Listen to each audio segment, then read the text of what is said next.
Karnataka police ने 150 घंटे की खुदाई के बाद पहली बार 11वें नंबर की साइट से उन्हें सफलता मिली है।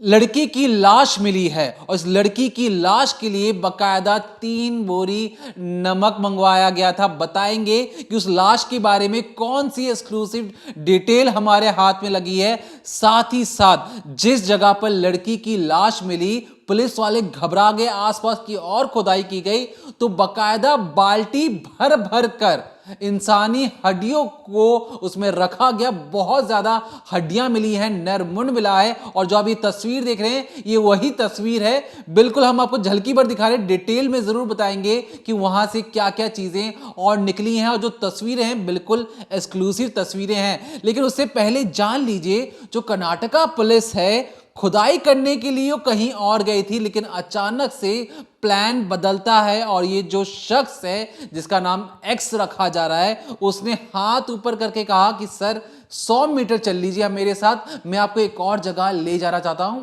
आज यहां हम खुदाई नहीं करेंगे, कहीं और चलते हैं। और उसके बाद जो तस्वीरें आई हैं, कहा गया कि सुबह 11:30 बजे से लेकर देर शाम तक खुदाई चलती रही और पुलिस वाले बाहर आने का नाम ही नहीं ले रहे थे। बकायदा सारी पुलिस जंगल में जाकर गायब हो जा रही थी। लेकिन जो तस्वीरें आई हैं देर शाम, जब सूरज ढलने को था, तब जंगल से निकलते हैं मजदूर और बाकी सारी टीमें, और उनके हाथ में जो चीजें थी उसके बारे में डिटेल में जानिए इस डिकोडिंग क्राइम के अंदर।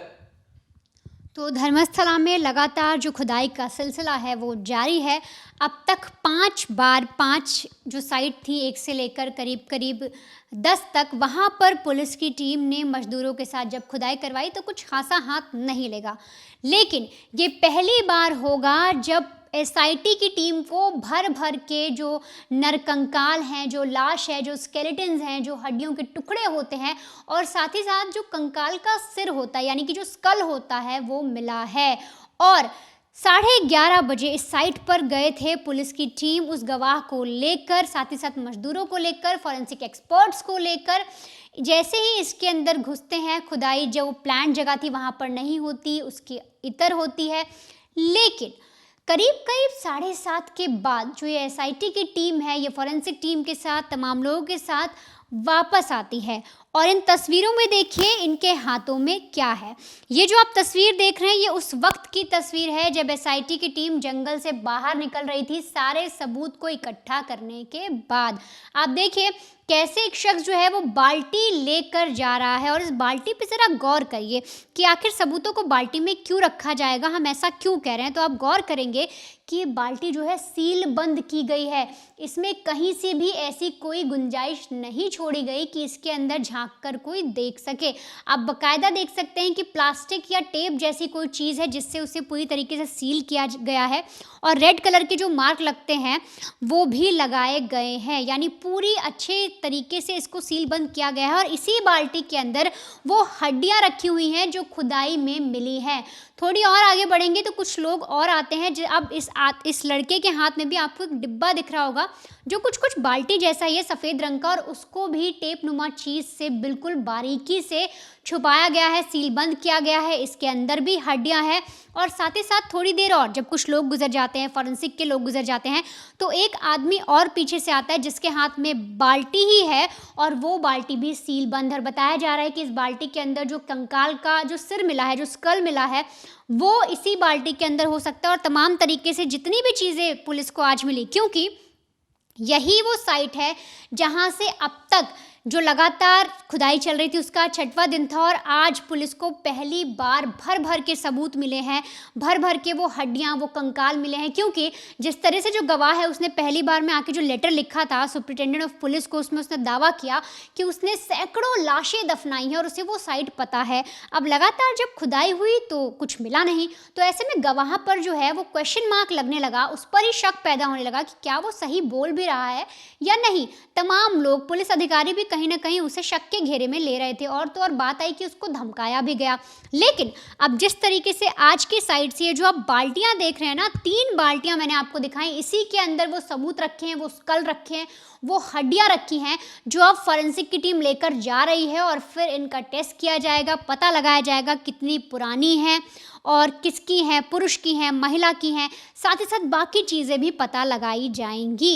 लेकिन ऐसे में तमाम तरीके के जो हमने वीडियोस बनाए उस पर अगर हम कमेंट्स की बात करें और भी चीज़ें हैं, जैसा कि जो साइट नंबर 6 से जो हड्डी मिली थी उसको जो फॉरेंसिक लैब में टेस्ट किया गया, उसकी जब रिपोर्ट आई तो उसे 40 साल पुराना बताया गया। तो ऐसे में कई लोग का ये भी मानना है कि अभी भी कहीं ना कहीं इस चीज़ में या इस पूरी जो घटनाक्रम है, जो चीज़ें हो रही हैं, जो खुदाई हो रही है, उसमें अभी भी कोई ना कोई किसी बड़े शख्स को बचाने की कोशिश की जा रही है। क्योंकि जिस तरीके से ये खुदाई होती है, सबूत मिलते हैं और सबूत मिलने के बाद साथ जो लोग हैं और साथ ही साथ जैसा दीपक ने शुरुआत में बताया, एक सड़ी गली लाश भी मिली है लड़की की। हालांकि पहली नज़र में ही उसको बोल दिया जा रहा है कि वो डेथ हो सकती है, लड़की ने खुद ही ऐसा कोई कदम उठाया हो। फिलहाल कोई जांच नहीं की, लेकिन पहली बार में ही देखने से ऐसा बोल दिया गया। तो वो जो लाश मिली उसके लिए नमक भी मंगाया गया। तो पहली बार ऐसी चीज़ें किसी साइट पर मिली। लेकिन जिस तरीके से जो गवाह सामने आ रहे हैं, उनके जो दावे हैं, उन्होंने साफ तौर पे कहा कि जो पुलिस अधिकारी थे, जो पुलिस थे, उन्होंने सबूत मिटाने में पहले बहुत मदद की है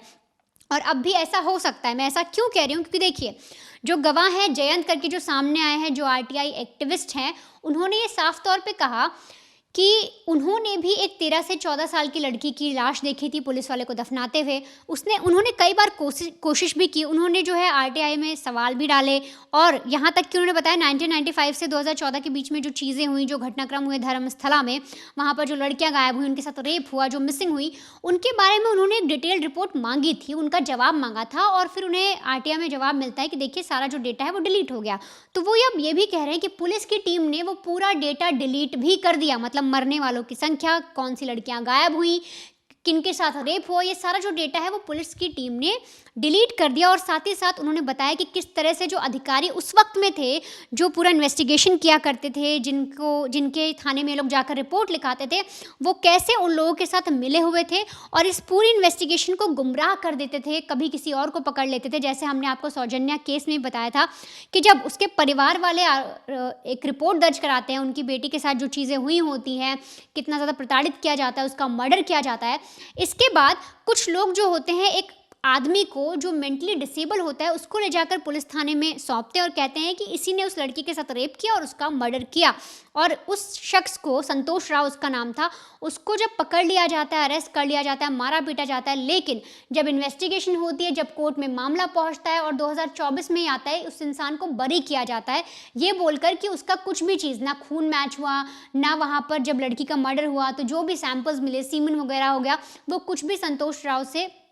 मैच नहीं करता। और साथ ही साथ पता लगता है कि उसको एक ऐसी बीमारी है जिसके चलते वो उस लड़की के साथ कुछ भी गलत या रेप जैसी कोई चीज़ कर ही नहीं सकता था। तो ऐसे में जिस तरह से आरटीआई एक्टिविस्ट जो आरोप लगा रहे हैं पुलिस महकमे पर उस टाइम में जो इन्वेस्टिगेशन कर रहे थे, तो वो भी कहीं ना कहीं ये चीज़ दर्शाता है कि कैसे आज के टाइम पे भी हो सकता है कुछ चीज़ें छुपा ली जाएँ और इसी बात का सबको डर सता रहा है।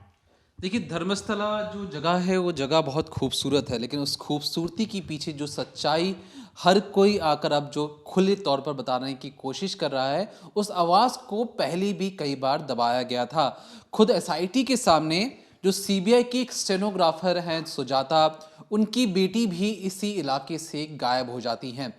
वो मीडिया के सामने जाती हैं। अब उनके पास वकील है क्योंकि अब मामला उजागर हो चुका है, तो उनका भी कहना है कि उनकी बेटी, अगर कहीं पर भी कोई लाश मिलती है तो उनका डीएनए लेकर उस लाश के साथ मैच करवाइए। अब ये चीज़ें एक माँ तब कह रही है, सोचिए उनकी बेटी को लापता हुए कई साल हो चुके हैं, 20 साल से ज़्यादा हो चुके हैं, लेकिन अब भी उन्हें अपनी बेटी की उम्मीद है कि बेटी मिल सकती है। वो चाहती है कि भली हड्डियां मिल जाएं, लेकिन कहीं कुछ तो मिले, क्योंकि धर्मस्थला में आने के बाद वो जब गायब होती है, सीबीआई में बताओ स्टेनोग्राफर की सरकारी नौकरी थी, बावजूद इसके जो पुलिस वाले थे उस वक्त वो शिकायत दर्ज नहीं करते हैं। इस बात को लेकर जब वो अब पूरी मीडिया को बताती है, और जिस वक्त की खबर थी, अब जो वहाँ की जो लोकल एसपी है, जो एसआईटी चाहती है कि जितने भी इंस्पेक्टर, कांस्टेबल, हवलदार उस थाने में पोस्टेड थी पिछले 20 से 30 सालों के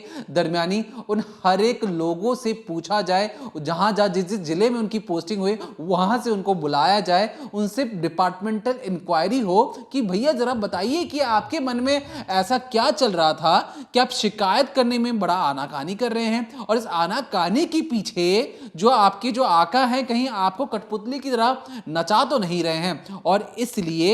एक एक चीज को बारीक तौर से जांचा और पड़ताल की जा रही है। और जिस तरीके से पहले जो 1 से लेकर जो 10 साइट थी, हर एक जगह मार्किंग थी। अब सोचिए ये किस्मत कहिए या उस सफाई कर्मी की प्रेजेंस ऑफ माइंड कहिए कि जब वो 11वें स्थान पर पहुंचता है, उस जगह पर खड़े होकर उसे पता है कि शायद यहां पर भी ना मिले, क्योंकि 1 से लेकर 10 के बीच में जो चीजें कुछ नहीं मिलती हैं,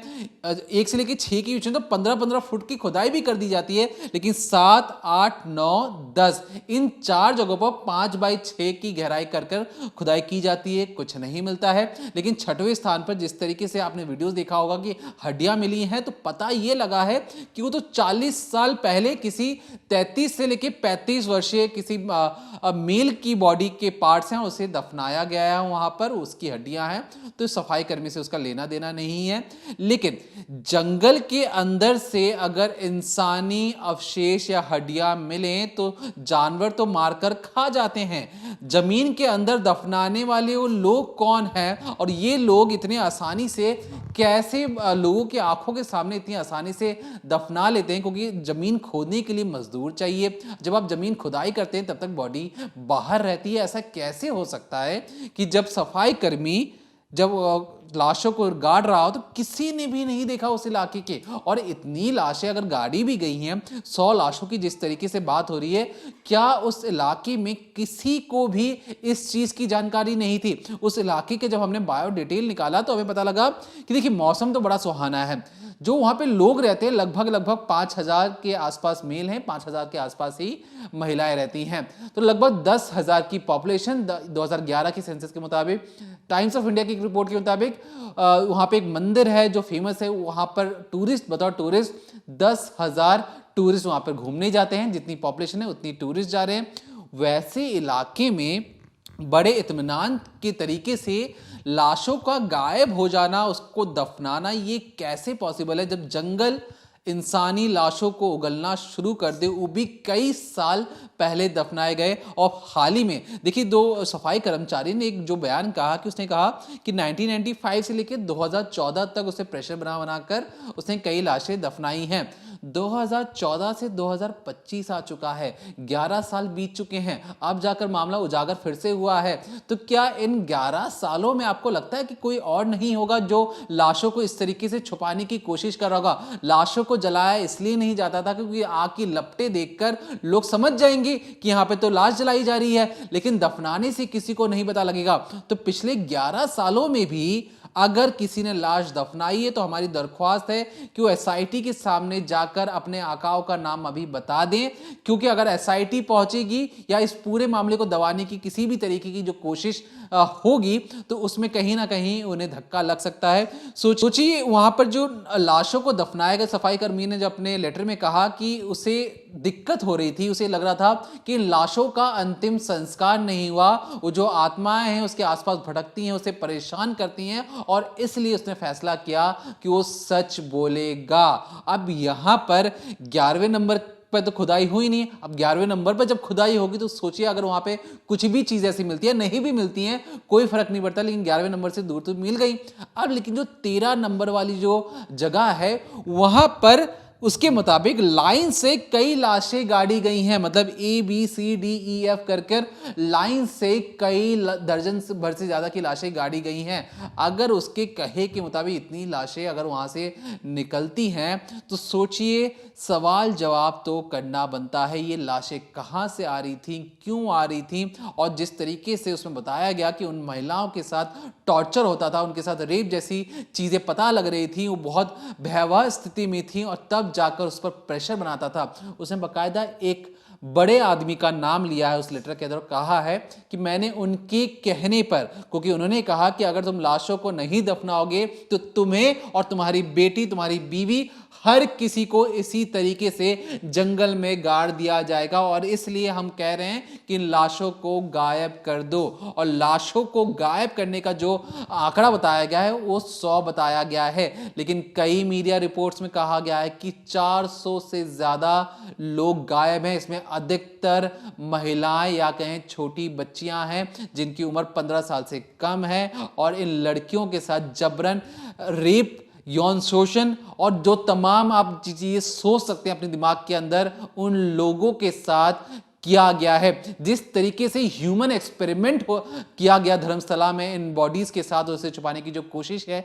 क्या पता अंदर की जो सच्चाई जो बाहर निकल के आएगी वो कितनी ज्यादा दर्दनाक होगी। जो कातिल हैं, जो हत्यारे हैं, जो षड्यंत्र रच रहे हैं, अगर वो इन सारी चीजों को देख रहे होंगे, समझ रहे होंगे, उनके अंदर की हालत भी आप समझिए कि उनकी हालत किस कदर खराब हो रही होगी। एक एक सांस जो ले रहे हैं, उन्हें पता है कि उनकी गिनती भर के दिन बचे हैं, और इस गिनती भर के दिन में वो तमाम वो कोशिश कर रहे हैं कि किसी भी तरीके से इस केस को, इन हड्डियों को गायब करवा दिया जाए, इन हड्डियों को इस तरीके से दिखाया जाए कि ये तो बहुत पहले के दफनाए गए होंगे, ये अभी की बॉडीज नहीं है, ये 40-50 साल पुराने हैं, यहां पर जो 20 साल की बात की कही जा रही है वो ये हड्डियां नहीं है। बहुत सारी चीजें इधर से उधर करने की कोशिश की जाएगी, लेकिन एसआईटी मुस्तैद है, वो कहीं से भी कोई गुंजाइश छोड़ना नहीं चाहती, क्योंकि मीडिया की जो नजर है पल पल के चीजों पर है। अगर कहीं भी कोई गलती होगी तो उसे पकड़ने की कोशिश भी है, और हमारा फर्ज बनता है कि आप तक वो सारी खबरें जो पल पल की अपडेट है आप तक लेकर आते रहें, क्योंकि हमसे भी कुछ चीज छूट ना जाए और उसकी वजह से ये कोई फायदा ना उठा ले। इसलिए हम आपको पल पल की जिनका जानकारी है वो आप तक लेके आ रहे हैं। अगर आपके पास भी कोई धर्मस्थला से रिलेटेड कोई भी ऐसी जानकारी जो आप चाहते हैं हमारे साथ साझा करें, तो हमें कमेंट सेक्शन में कमेंट करके जरूर बताइए कि आपके पास ऐसी कौन सी जानकारी है, या आप हमें मेल भी कर सकते हैं। फिलहाल के लिए देखते रहिए क्राइम तक।